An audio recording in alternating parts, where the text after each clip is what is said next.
Olá, tudo bem? Bem-vindo ao nosso canal Viver de Renda. Se inscreva no canal, deixe seu like e compartilhe com os amigos. Nos acompanhe no Instagram Viver de Renda Canal e no nosso outro canal aqui do YouTube, o Café com Ações.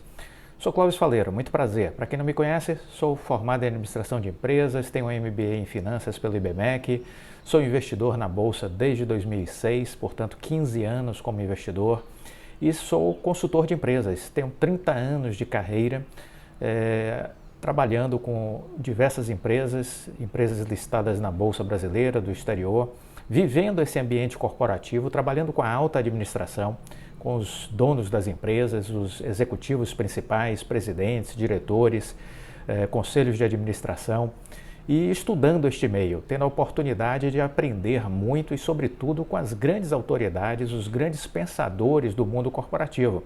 Pessoas que já nos deixaram, mas que construíram um legado de ideias, como o Peter Drucker, que é considerado o pai da administração moderna, o C.K. Prahalad, né, uma pessoa que trabalhou muito o conceito de inovação, de movimentos disruptivos,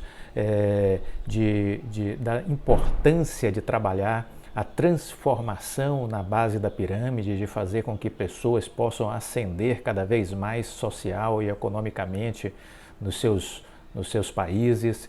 Enfim, pensadores atuais como Jim Collins, com um amplo acervo de conteúdos, de obras referenciais para os grandes CEOs de muitas empresas.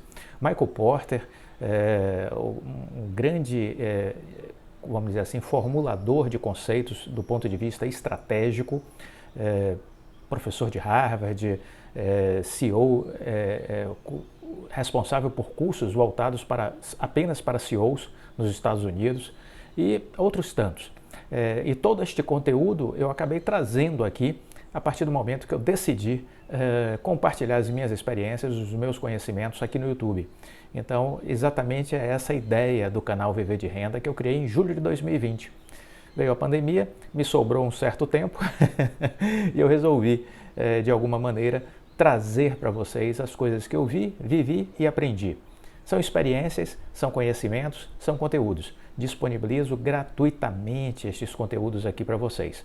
E espero que possa fazer diferença e transforme as suas carreiras profissionais, enquanto empreendedores e enquanto investidores também. Essa é a grande finalidade do canal Viver de Renda. Se isso fizer sentido para você, maratone todos os vídeos, porque os vídeos eles se entrelaçam. É importante ter essa visão, é como se fosse um livro, o canal Viver de Renda é como se fosse um livro. Se você pula as páginas, você perde partes importantes de uma história e aí você pode ficar simplesmente sem entender determinadas passagens do que aqui a gente expõe. Por isso que eu sempre bato nessa tecla de que é importante você maratonar e seguir a ordem cronológica, seguir a ordem sequencial dos vídeos, porque eles vão se complementando. Muitas vezes repetem conteúdos, muitas vezes trazem novas informações que se complementam. Então é importante fazer essa ordem cronológica.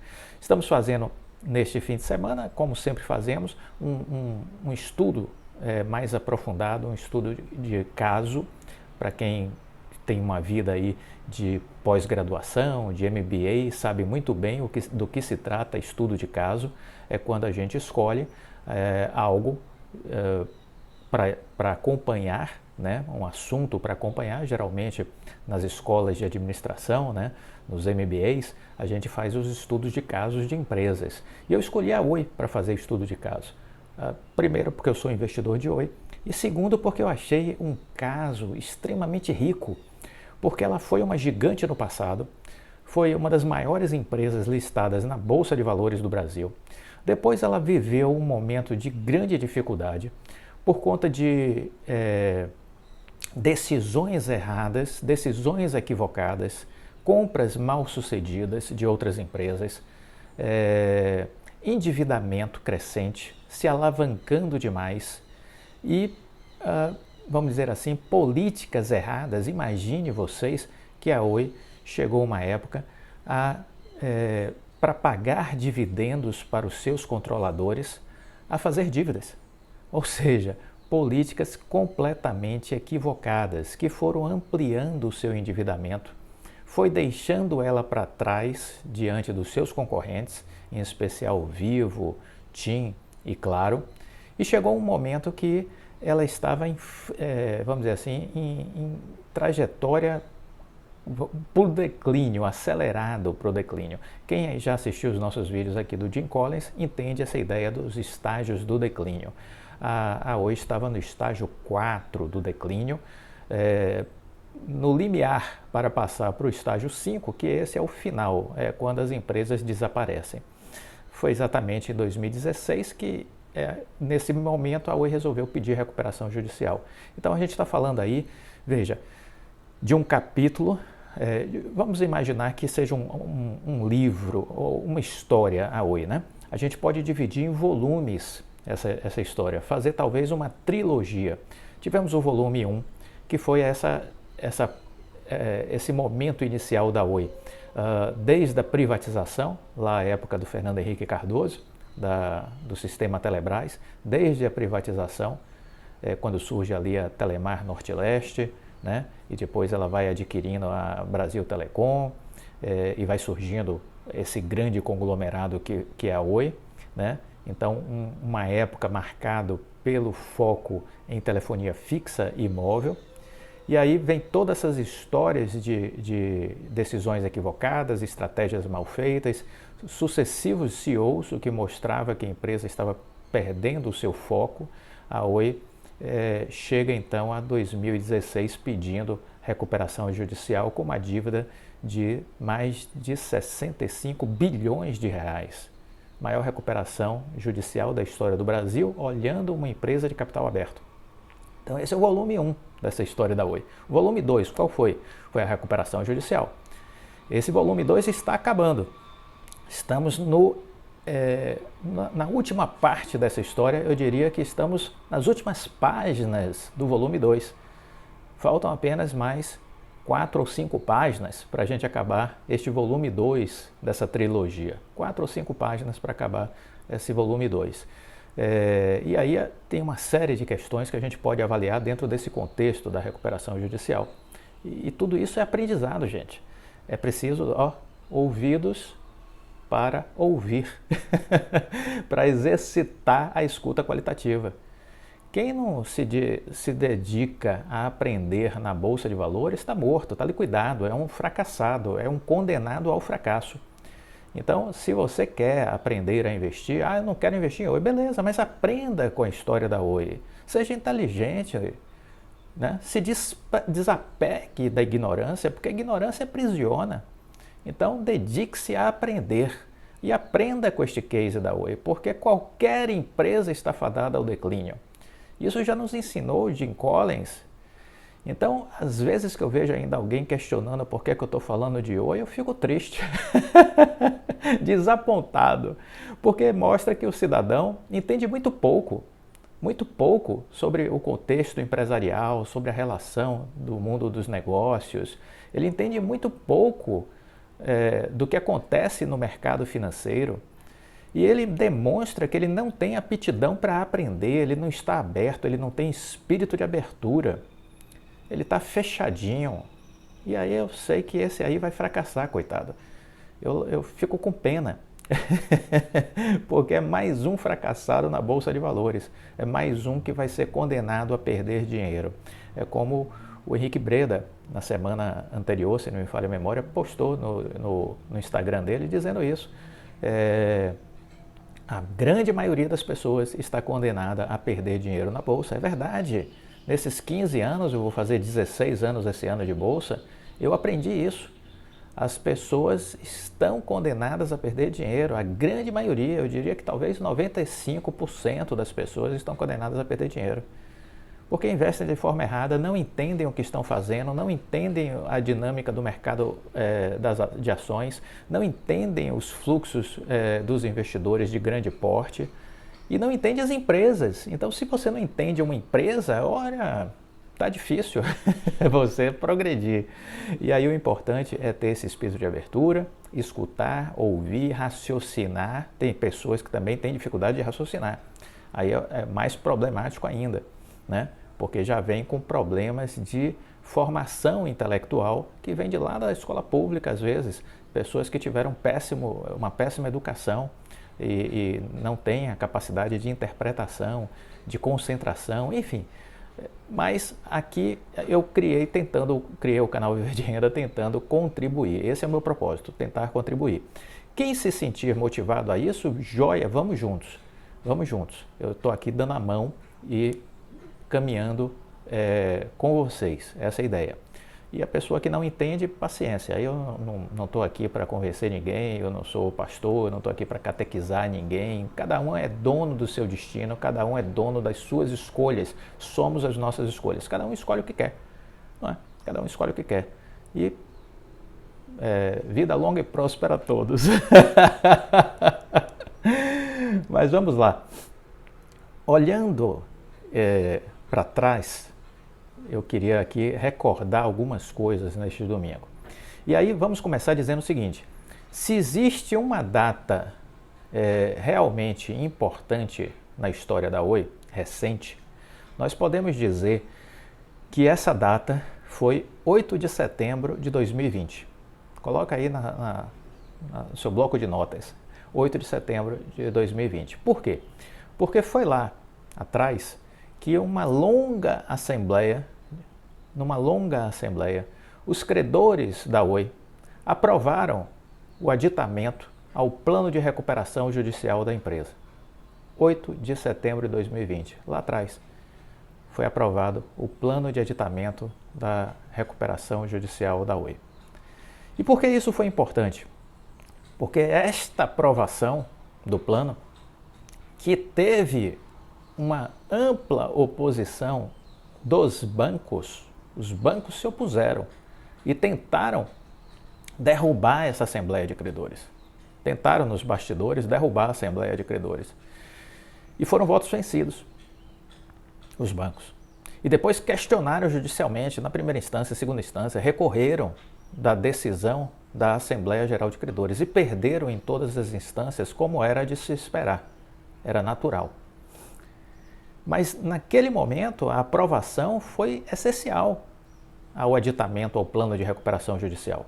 Porque foi exatamente ali, no que a gente chama ali de dia D, para quem estuda história sabe que o dia D foi aquele desembarque da Normandia, onde os aliados finalmente começaram o grande cerco aos nazistas e prepararam ali a conquista do território europeu novamente e derrotaram os alemães na Segunda Guerra Mundial. Então, foi a data crítica da Segunda Guerra, né? Então, para a Oi, o seu dia D foi aquele. E eu lembro, aí, indo um pouco antes de setembro, se você for olhar os nossos vídeos, o canal Viver de Renda nasce em julho de 2020, logo no início de julho de 2020. Mas se você for olhar os primeiros vídeos que a gente começou a falar sobre Oi, você vai ver que ali eu já começava a dizer que na hora que foi definida a data dessa Assembleia de Credores, que o plano de aditamento seria aprovado. Havia, naquela época, na internet, uma grande dúvida de que isso fosse possível. Uma grande dúvida de que isso fosse possível. A aprovação desse plano de aditamento. E por que havia essa grande dúvida? Por causa do poder dos bancos. Porque se sabia que os bancos eram contra o plano de aditamento. Então essa era a questão. Essa era a questão essencial. Se sabia que o plano de aditamento teria uma forte oposição dos bancos. E isso é importante a gente destacar, porque a Oi acabou trabalhando nos bastidores para fazer o convencimento de todos os acionistas, já sabendo que teria essa oposição dos bancos, já sabendo que teria essa resistência dos bancos, trabalhou nos bastidores para construir uma união. E eu disse a vocês, olha, no dia que foi definido a data da Assembleia Geral de Credores, o que foi que eu coloquei? Esta Assembleia vai aprovar o plano de aditamento. E nisso eu tive muita certeza dessa aprovação, enquanto havia muitas dúvidas na internet sobre essa aprovação. E por que eu tinha tantas certezas? A minha experiência de consultor de empresas, a minha experiência de ter convivido no meio empresarial.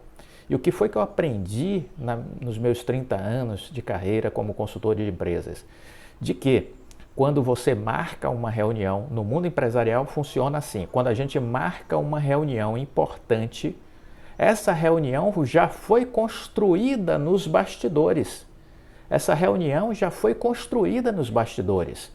Você não vai discutir os assuntos para tentar fazer uma convergência, um acordo no dia da reunião. Você anteriormente vai fazer todo este trabalho de construção de um pacto, de um entendimento. Falamos inclusive isso na live agora recente com o Reinaldo Polito. Não sei se vocês assistiram. Super importante, uma live maravilhosa, está repercutindo muito aqui o Instagram, estou recebendo muito feedback de vocês no próprio canal aqui do YouTube, muita gente me procurando para parabenizar pela live e realmente foi excelente. E na live com o Polito a gente abordou esse tema, de que em processos de negociação, você constrói o resultado da negociação antes de uma reunião acontecer. Antes de uma reunião acontecer. E esse, por exemplo, foi o erro que a gente assistiu no dia 28 de janeiro com a Anatel. No dia 28 de janeiro com a Anatel, a gente viu uma reunião extraordinária que foi convocada para tratar das questões da venda do imóvel. O relator, o Emanuel Campelo, apresentou o seu voto e, de repente, para surpresa de todos, o Vicente Aquino pediu vistas. Ou seja, não houve uma construção de alinhamento entre os conselheiros do CAD, não houve, ou da Anatel, não houve o alinhamento entre Emanuel Campelo e Vicente Aquino, porque não era para ter acontecido aquilo.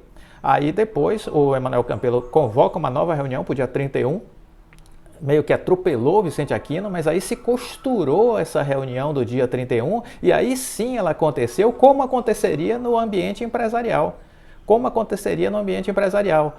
Então, na reunião do dia 31, todo mundo já tinha conversado, todo mundo já tinha se entendido, já se tinha construído um consenso e em menos de meia hora todos votaram e a decisão foi unânime da Anatel de aprovação da venda do imóvel. Então, ali a gente pôde ver exatamente o como não fazer uma reunião e como fazer uma reunião.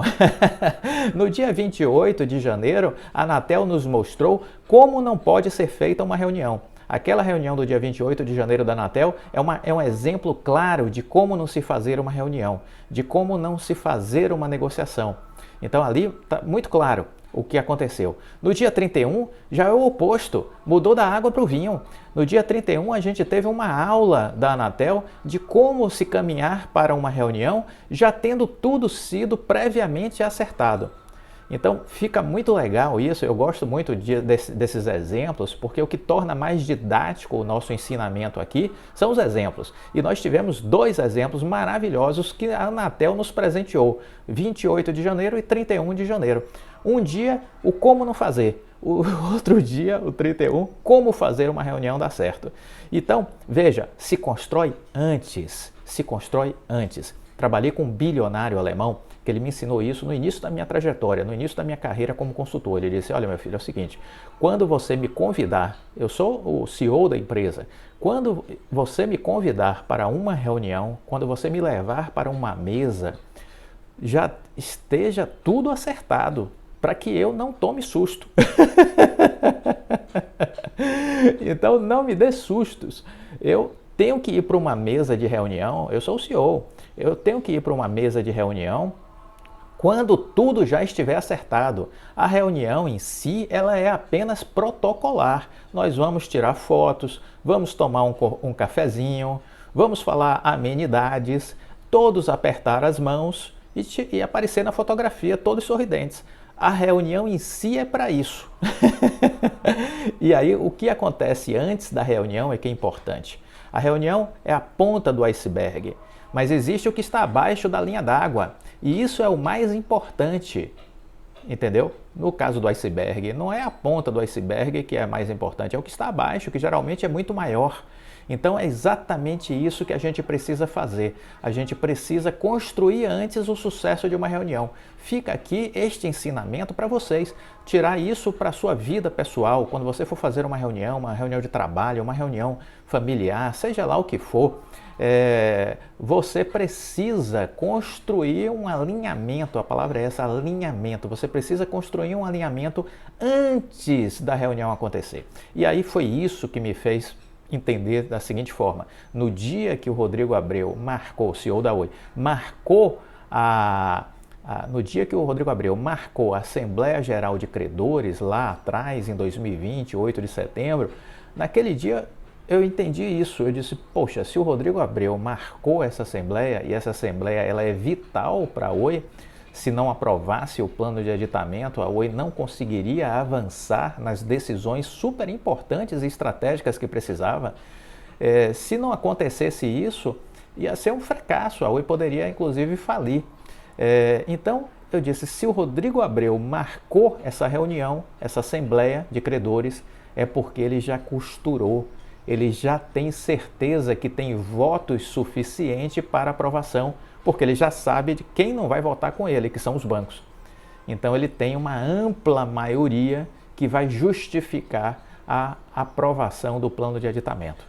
Então veja, é um grande ensinamento, gente. É por isso que a gente tem duas orelhas, 2 ouvidos e uma boca, para a gente ouvir mais e falar menos. Este canal é para a gente poder interagir, obviamente, mas com essa grandeza de raciocínio, de que a gente está aqui para aprender.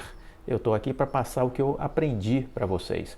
Vocês, se estão vindo aqui, estão vindo para aprender com essas minhas experiências. Se forem úteis, ótimo. Sempre deixa o like, compartilhe com seus amigos, divulgue nas suas redes sociais, grupos de Instagram, de Facebook, no WhatsApp. Compartilhe com seus colegas de trabalho, com seus amigos, para que mais gente possa vir aqui se beneficiar. Afinal de contas, aqui a gente fala sobre investimentos, é verdade, mas não é só. A gente fala sobre a importância da educação financeira, a gente fala sobre o mundo empresarial, a gente traz lições aqui que vão ser úteis para seu crescimento profissional e seu crescimento pessoal também. Então aqui a gente está, por exemplo, fazendo hoje um estudo de caso da Oi. Estamos aqui fazendo um recorte lá para trás, na linha do tempo, trazendo o dia D da Oi, que foi exatamente esse dia da Assembleia Geral de Credores. E eu estou aqui fazendo uma explicação para vocês de como ter sucesso numa reunião. E aí resgatei as 2 reuniões da Anatel, do dia 28 e do dia 31, mostrando que a do dia 28 foi como não se fazer uma reunião, porque ela não deu certo, e depois no dia 31, como fazer uma reunião, porque essa deu certo. E mostrando para vocês as diferenças entre uma e outra, o que foi que aconteceu nesses bastidores. Ao mesmo tempo, trago para vocês a própria live que fizemos essa semana com o Reinaldo Polito, onde ele destacou isso, a importância dos alinhamentos que antecedem as reuniões, porque as reuniões serão apenas protocolares, né? Então, este é o grande aprendizado. E é este aprendizado que eu já tive por conta da minha carreira profissional. Isso foi uma das lições, uma das primeiras lições que eu aprendi na vida e que eu trago aqui e compartilho. Eu acho que esse é o meu grande diferencial aqui no canal. Se existe algo que eu posso dizer que eu tenho convicção disso, que é o meu grande diferencial aqui no YouTube, é o fato de trazer a minha experiência empresarial e disponibilizar para vocês. Porque eu vejo praticamente muito pouca ou quase ninguém com essa característica no YouTube. Há muita gente falando sobre investimentos, gente ligada a corretoras, gente ligada a bancos, youtubers que falam sobre investimentos, mas eu vejo pouca gente que tenha tido essa experiência corporativa, que tenha trabalhado com a alta administração de grandes empresas e que traga essa experiência para refletir sobre o investimento. Então eu acho que esse é o meu grande know-how, essa é a minha grande expertise e a minha diferença. E a gente precisa construir vantagens competitivas. Essa é uma grande vantagem competitiva que eu tenho, de trazer essa experiência. E aqui volto a explicar, ou seja, ali era o dia D, o 8 de setembro, e quando o Rodrigo Abreu marcou, por isso eu fui categórico e disse, vai ser aprovado o plano de aditamento da Oi. Quando praticamente ninguém tinha coragem de fazer essa afirmação. Eu afirmei. Quem é assinante antigo do canal vai se recordar disso. Comenta aqui se lembra disso. Porque naquele momento eu pontuei de forma muito enfática. vai ser aprovado o plano de aditamento da Oi. Não há a menor dúvida. E expliquei, inclusive teve vídeos que eu expliquei, porque as reuniões são construídas antes. Foi isso que eu aprendi, entendeu? Então, passado aquele tempo do dia D, né, passado o tempo olhando a evolução do futuro, o que é que a gente vê? A gente vai vendo que naquele dia foi aprovado que a Oi poderia constituir unidades individuais para poder vendê-las, unidades independentes para poder vendê-las, e aí sim iniciou-se todo um processo de venda dos ativos da Oi, porque foi autorizado pela Assembleia de Credores e a Oi se colocou ao mercado para vender suas torres, seus data centers, a unidade da Oi Móvel e uma parte do capital social da Infraco, à época, hoje Vital. Foi ali que tudo foi autorizado, foi ali que o Rodrigo Abreu teve a carta branca para ir ao mercado fazer a venda disso aí. E aqui vai mais um parêntese, aí foi uma conversa com um amigo meu que trabalha na Oi. A chegada do Rodrigo Abreu trouxe dentro do arcabouço, do planejamento estratégico da empresa, um olhar novo que nenhum outro CEO tinha tido, que foi exatamente a criação dessas unidades independentes, entendeu? Dessas unidades independentes. Então, a partir do momento que a Oi dividiu a empresa em partes, e aí teve data center, teve as torres, teve a Oi Móvel, teve a Infraco, e a partir do momento que dividiu em partes, a Oi então pôde destravar fluxo, encontrar interessados específicos em cada um destes produtos e pôde então extrair o maior valor, o melhor valor de cada um destes ativos. E isso foi o Rodrigo Abreu e sua equipe que construiu. Esse conhecido meu me disse isso de forma muito categórica. Até então, nenhum outro presidente tinha tido essa construção. Isso foi um fato novo, isso foi algo que ganhou apoio do Conselho de Administração da empresa e isso mudou o jogo, vamos dizer assim, mudou o jogo. E isso foi, vamos dizer assim, um definidor de caminho para a estratégia da empresa, né? E aí, olhando agora a evolução das coisas, a gente viu que aquela decisão foi acertada, a gente viu que isso deu muito certo e a Oi entrou agora na reta final. Estamos nas últimas páginas desse volume 2, né? Essa semana agora que vem a gente vai ler as duas últimas páginas, a gente vai ler duas das últimas páginas dessa história. A gente vai ter o dia 9 de fevereiro, a votação da Oi Móvel no CAD, e 10 de fevereiro vamos ter a votação da Vital, a antiga Infraco, na Anatel. Então são duas páginas, duas das últimas páginas, e aí depois disso a gente vai ter mais duas páginas só para serem escritas. Uma será a página onde o Rodrigo Abreu vai formalizar o pedido de saída da recuperação judicial. Isso deve acontecer nos primeiros dias de março. E aí a última página da história do volume 2 vai ser o dia propriamente dito da saída da recuperação judicial em 31 de março de 2022.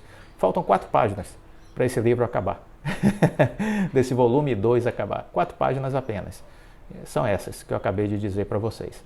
E é importante a gente entender.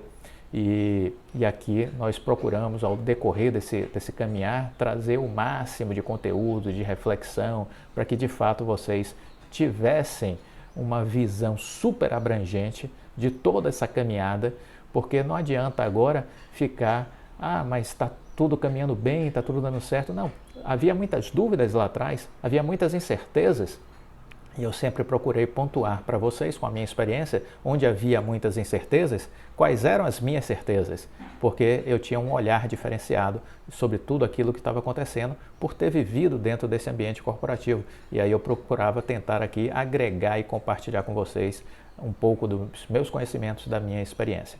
Muito bem, a recuperação judicial, ela está chegando ao fim, e aí eu procurei trazer para vocês um pouco de algumas questões do decorrer dessa história para relembrar aqui no dia de hoje, né? Indo lá para 2016, a gente vai ver aquela Oi velha, com dívidas superiores a 65 bilhões de reais, dando entrada no seu pedido de recuperação judicial, até então o maior da história do Brasil. Em se tratando de mercado de ações, é o maior da história do Brasil, no contexto geral o segundo, considerando aí a recuperação judicial da Odebrecht, que é uma empresa de capital fechado, que ficou na casa dos 80 e poucos bilhões de reais, mas a empresa naquele momento estava diante de uma grande decisão, e essa decisão vem com o time do Rodrigo Abreu, né? Era preciso recompor a sua saúde financeira, havia um negócio que era aquele negócio relacionado à telefonia fixa, à telefonia móvel, à internet de cobre. Tudo aquilo era passado, tudo aquilo precisava ser sepultado, porque aquilo já não combinava mais com a modernidade dos dias atuais, né? Então aquilo precisava ser esquecido, e essa foi a decisão do Rodrigo Abreu. Olha, isso a gente vai se desfazer, a gente não vai mais explorar essas atividades, a gente precisa construir uma nova empresa. E essa nova empresa vai ficar focada em quê? Em fibra ótica. Fibra ótica que já era um grande ativo da Oi. A Oi tinha feito muito investimento em passar fibra ótica pelo Brasil inteiro, 400 mil quilômetros de fibra, e espalhado aí por muitas cidades do Brasil. Mas o que acontecia? Essa fibra ótica praticamente estava apenas enterrada, estava apenas passada, e não havia a monetização desse ativo. Essa era a grande questão, não havia a monetização desse ativo. Então a ideia do Rodrigo Abreu foi jogar luz sobre esse ativo e fazer ele ser monetizado, gerar riqueza, gerar dinheiro, né? A aposta na fibra foi fundamental, e ele resolveu investir muito. Muita gente, por falta de conhecimento ou por falta de desenvolvimento intelectual, ficava dizendo: essa empresa está vendendo tudo, essa empresa não tem futuro. Ora, uma empresa que estava investindo bilhões e bilhões todos os anos, bilhões de reais todos os anos, de 2019 para cá, a empresa investindo fortemente. A empresa investiu mais de 30 bilhões nesses últimos anos. Mais de 30 bilhões de reais nesses últimos anos. Então, uma empresa que investe tanto, será que essa empresa está falindo? Beira a ignorância uma pessoa abrir a boca para dizer isso. Algumas pessoas diziam: essa empresa está vendendo tudo, vai viver de quê?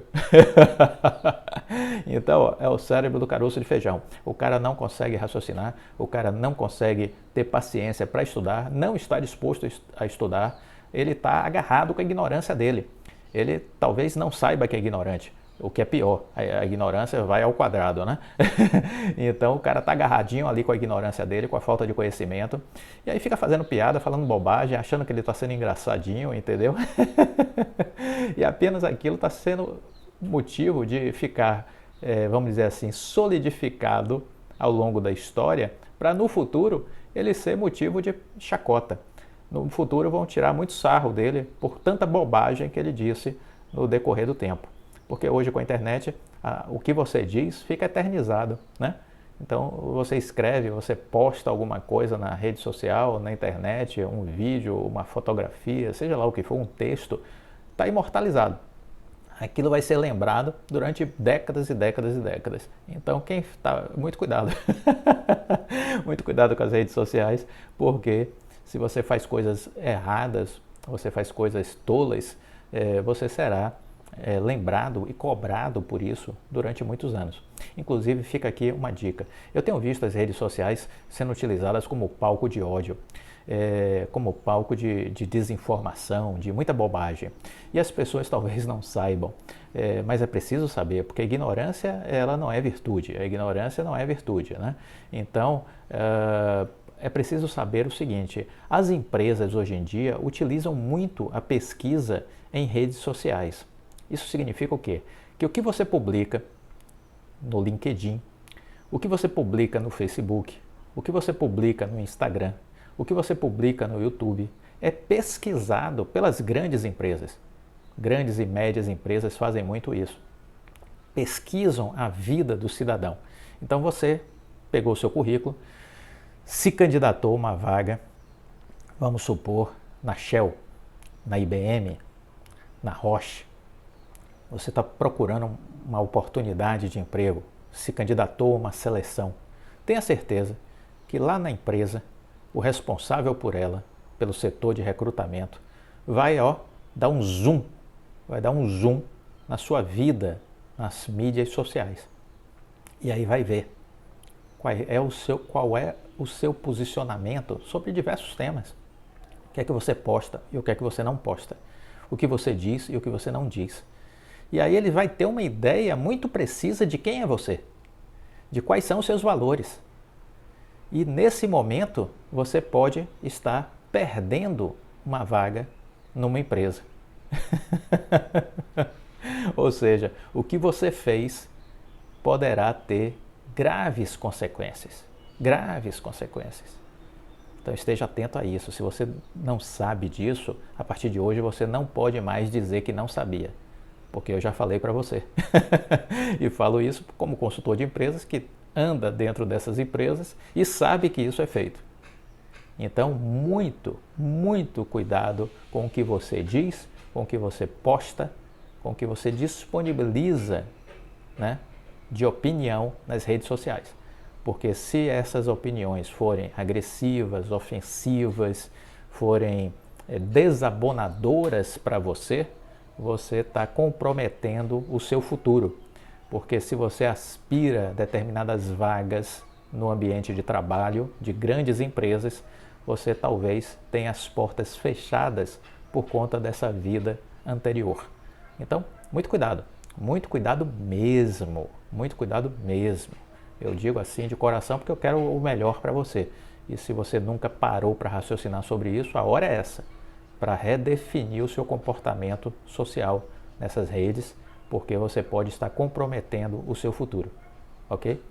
Há empresas que hoje estão demitindo pessoas por causa do que elas publicam.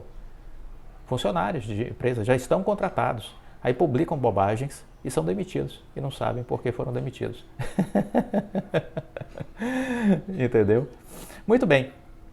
A aposta na fibra foi uma aposta acertada. Essa é uma mensagem para essa reta final do vídeo. A aposta na fibra foi uma aposta acertada e aí a Oi investiu muito e acelerou muito a sua expansão. Foi a empresa que mais investiu em fibra ótica no Brasil, foi a que mais cresceu em fibra ótica no Brasil. Só para você ter uma ideia, nos últimos 2 anos, o que é que a gente assistiu? A gente assistiu, por exemplo, em Minas Gerais, a Oi investiu quase R$1 bilhão. No sul do Brasil, cerca de 2 bilhões de reais, pegando aí Rio Grande do Sul, Paraná e Santa Catarina. Se você for olhar o Nordeste, cerca aí de 2 bilhões e meio de reais. Então veja, 2 bilhões e meio com mais 2 dá 4,5, com mais 1 de Minas, 5 bilhões e meio nos últimos 2 anos, só nessas 3 regiões aí que eu estou falando, ó, Minas Gerais, Sul do Brasil e Nordeste. Ora, né? Que coisa! Quem investe isso? Ninguém. E aí, eu não estou nem olhando os pequenininhos, porque teve aí uma sandice na mídia, né? Para mim, coisas tendenciosas de corretoras e de bancos querendo promover pequenininhas empresas aí, né? Dizendo que iam arrebentar a boca do balão na bolsa, né? Nos seus IPOs, Unifique, Desktop, Brisanet, tudo isso balão de ensaio, né? Para enganar as pessoas. E aí, não estou falando porque isso aí é tudo micro e pequena empresa, não vou querer colocá-las para competir com o Oi, porque é ridículo fazer esse tipo de comparação. O que a gente vê é o seguinte, que o volume de investimento da Oi, nem as grandes conseguem acompanhar, Vivo, Claro, TIM, nem as grandes. Né? Então é realmente um crescimento absurdo, um investimento absurdo. E por que a Oi investiu tanto para manter a dianteira? Porque ela tinha uma base, que era fibra ótica, já 400 mil quilômetros, e ela precisava ativar isso, que estava tudo desativado, nada monetizava praticamente. Então ela fez aí isso virar casas conectadas. Essa é a grande transformação que a Oi fez, né, na gestão do Rodrigo Abreu. Isso é muito bom e muito positivo, o que mostra uma estratégia acertada. É importante dizer que essa estrutura ela vai ainda gerar muitos resultados no decorrer do tempo,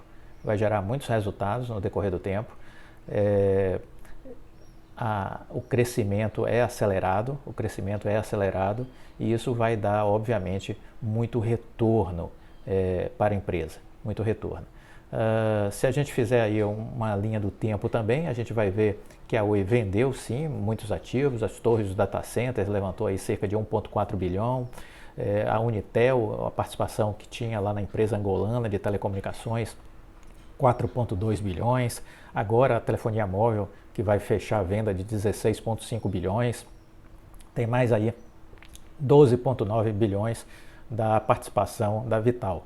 Tudo isso é um volume astronômico de dinheiro, né? E parte desse dinheiro foi para investimento, e uma parte vai para agora a quitação de muito da dívida da Oi, né? Então a gente vai ver um novo balanço da Oi provavelmente sendo publicado na virada do primeiro trimestre para o segundo trimestre. A gente vai ver a limpeza do balanço e vai ver como ficou a Oi depois da venda desses ativos, de liquidação de dívidas. Aí a gente vai ver a estrutura financeira da nova Oi, né?